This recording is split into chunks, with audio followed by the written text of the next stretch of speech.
میں بڑے درد کے ساتھ ایک چیز پوچھ رہا ہوں جو جواب دیا آپ نے کہ قرآن میں آیا کہ وَلَقَدْ ذَرَعْنَا لِجَهَنَّمَ كَثِيرًا مِنَ الْجِنِّ وَالْإِنسِ، تو ایک عام بندے کا کیا قصور ہے کہ اکثریت جو جہنم میں جا رہی ہے تو اس طرح کے دیکھیں ہر ایک کا لیول تو نہیں ہوتا اتنی ڈیپلی اسٹڈی کرے یا اتنا فہم و فراست والا ہو، تو پھر اکثریت جہنم میں کیوں جا رہی ہے؟ ہاں، میں عام بندے کے لیے بات کروں گا. عام بندے کے لیے کوئی مشکل نہیں ہے.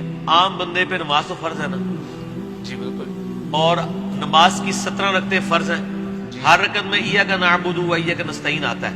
جی تو عام بندہ تو ہے وہ بعد میں وہ بزرگوں کے نعرے مار رہا ہوتا ہے، قبروں سے مانگ رہا ہوتا ہے. تو اگر عام آدمی کو سورہ فاتحہ کی 7 آیات کا ترجمہ بھی اس نے پوری زندگی نہیں سیکھا، موٹر سائیکل چلانی اس نے سیکھ لی ہے، گاڑی چلانی اس نے چیز سیکھ لی ہے، اس کا اسکول کی کمپیریٹو نالج موجود ہے کہ جی کس اسکول میں بچہ داخل کرانا ہے، کس میں نہیں کروانا، دنیا جان کی اس نے چیزیں سیکھ لی ہیں. جرابیں کاٹن کا کپڑا بھی خریدنے کا طریقہ اس نے سیکھ لیا اور ہاتھ میں مسل کے دیکھتا ہے. آج تک کسی بندے کو دیکھا ہے کہ اس نے کپڑا ہاتھ میں پکڑ کے یوں نہ کیا ہو. دین میں اتنا بھی وہ کرنے کے لیے تیار نہیں ہے، تو سر پھر جائے نا دوزخ میں. ٹھیک ہے نا، انہوں نے اللہ کو سیریس لیے نہیں. اور اسی آیت میں موجود ہے 179 سورۃ الاعراف، وَلَقَدْ ذَرَأْنَا لِجَهَنَّمَ كَثِيرًا مِنَ الْجِنِّ وَالْإِنسِ. آگے بھی آیت پڑھو نا، تسی پڑھ دو ادھی آیت اگے تہاڈا بھی ذکر ہے اس آیت وچ. ہاں دیکھنا ہن ذکر آن لگا سورۃ الاعراف آیت نمبر 170. بلکہ یہ کہنا چاہیے تہاڈا بھی ذکر ہونا سی جے اگر تسی ہدایت تک نہ پہنچے ہوتے. چلو خوش ہو جاؤ. سورۃ الاعراف میں تو بہت بزرگوں کا بھی ذکر ہے. یہ 179 ہے نا، 175 اور 6 میں ہے کہ جو علماء اصول ہیں وہ کتے کی مثال ہے. وہ بھی اس سے 4 آیتیں پہلے آیا ہے سورہ اعراف میں کہ علماء اصول جو ہے کتے کی مثال ہے. کتے کو کوئی بات ملے، کوئی کھانے کی چیز ملے تب بھی زبان آپ پہ نہ ملے تب بھی اللہ نے بقاعدہ اس کی زبان آپنے کا ذکر کیا. اس کے بعد آگے ذکر آیا بلعام بن بورا کے بعد، وَلَقَدْ ذَرَأْنَا لِجَهَنَّمَ كَثِيرًا مِنَ الْجِنِّ وَالْإِنسِ، اور بے شک ہم نے جنوں اور انسانوں کی اکثریت دوزخ کے لیے پیدا کی ہے. لَهُمْ قُلُوبٌ، ان کو ہم نے دل تو دیے تھے، لَا يَفْقَهُونَ بِهَا، لیکن انہوں نے کبھی سوچنے کی زحمت ہی گوارا نہیں کی. وَلَهُمْ أَعْيُنٌ، ہم نے ان کو آنکھیں دی تھی، لَا يُبْصِرُونَ بِهَا، لیکن کبھی آنکھیں کھول کے انہوں نے بخاری مسلم سے نماز کا طریقہ کھول کے نہیں پڑھا. یہ میں اس کی تشریح کر رہا ہوں. ظاہر ہے تشریح تو پھر بزرگوں سے پوچھ کے کرنی ہے نا آپ نے. وَلَهُمْ آذَانٌ، ہم نے ان کو کان تو دیے تھے، لا يسمعون بها، لیکن وہ سنتے نہیں.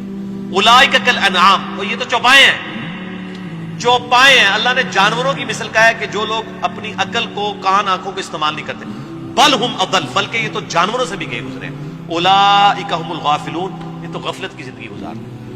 تو مسئلہ یہ ہے کہ جب اللہ ایسے شخص کو جس کو آنکھ، کان، یہ ساری نعمتیں دی تھی اس کو یوٹیلائز نہیں کرتا، وہ خود جانوروں سے بدتر ہے، تو سر پھر وہ حقدار ہے. واقعی جانوروں سے بدتر ہے کہ وہ جانوروں نے دوزخ میں نہیں جانا، اس نے چلے جانا ہے. سر جانوروں نے دوزخ میں نہیں جانا، اس نے چلا جانا ہے.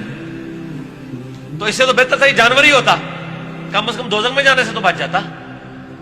اور پھر جو آیا ہے وہ وَلَا تَقْفُ مَا لَيْسَ لَكَ بِهِ عِلْمٌ إِنَّ السَّمْعَ وَالْبَصَرَ وَالْفُؤَادَ كُلُّ أُولَٰئِكَ كَانَ عَنْهُ مَسْئُولًا. انسان کبھی کسی چیز کی پیروی اس وقت تک مت کر کہ جب تک اس کے بارے میں تو ڈیفینیٹ علم حاصل نہ کر. بے شک آنکھ، کان اور عقل اس کے بارے میں تم سے پوچھا جائے گا. اللہ تعالیٰ ہمارے بغیر دلیل کے تم نے پیروی نہیں کرنی. اور سر ہم دنیا کے معاملات میں بغیر دلیل کے پیروی کر رہے ہیں. دنیا کے معاملات میں بغیر دلیل کے پیروی نہیں کر رہے، دلیل کے ساتھ کر رہے ہیں، دین میں کر رہے ہیں. اور ہمارے ساتھ کوئی ویسے ہمدردی بھی نہیں کرتا. آپ دن کے وقت ہیڈ لائٹ جلا کے نا موٹر سائیکل کی 1 کلومیٹر کا سفر طے کر کے بتائیں تو آپ کو 50 بندے یوں اشارہ کریں گے. لیکن سر آپ 50 سال تک کسی مسجد میں اپنے بزرگوں کے طریقے پہ نماز پڑھتے رہے، آپ کو ایک بندہ بھی کندھا تھپکا کے نہیں کہے گا کہ یار یہ نماز سنت کے مطابق نہیں آپ پڑھ رہے. اور اگر کہے گا تو وہ اپنی خیر منا لے گا. اور آپ منہ بھی نہیں چڑھائیں گے جو آپ کو یوں کہتے ہیں آپ لائٹ بند کریں. لیکن آپ کو کوئی بخاری کھول کے آپ کے بزرگ بابوں کا بھی ترجمہ دکھا دے تو آپ کہیں گے یہ تم تیری شکل اپنی دور کرے. تو سر آپ نے پھر اللہ کو سیریس نہیں نہ لیا، موٹر سائیکل کی ہیڈ لائٹ کو تو سیریس لیا. اور آپ دیکھیں ان لوگوں کو آپ کہیں گے کہ یہ بولے ہیں. آج تک میں نے نہیں دیکھا کہ کسی نے یوں اشارہ کیا دوسرے کو پرے ہو میری ہیڈ لائٹ ہے. وہ ایسے کرتے ہیں، وہ کہتا ہے اسٹینڈ چک لو جی، اسٹینڈ چک لو. اسی کہنا تھوڑے ہاتھ چک لو یار، ویدہ راستے ساڑھے پکڑو جاتے ہیں سٹینڈ تے چکاتے رہتے ہیں. اللہ سے بولو ہاتھ چکنے سے کہنا چکتے ہی نہیں نے. ٹھیک ہو کہ نہیں؟ تو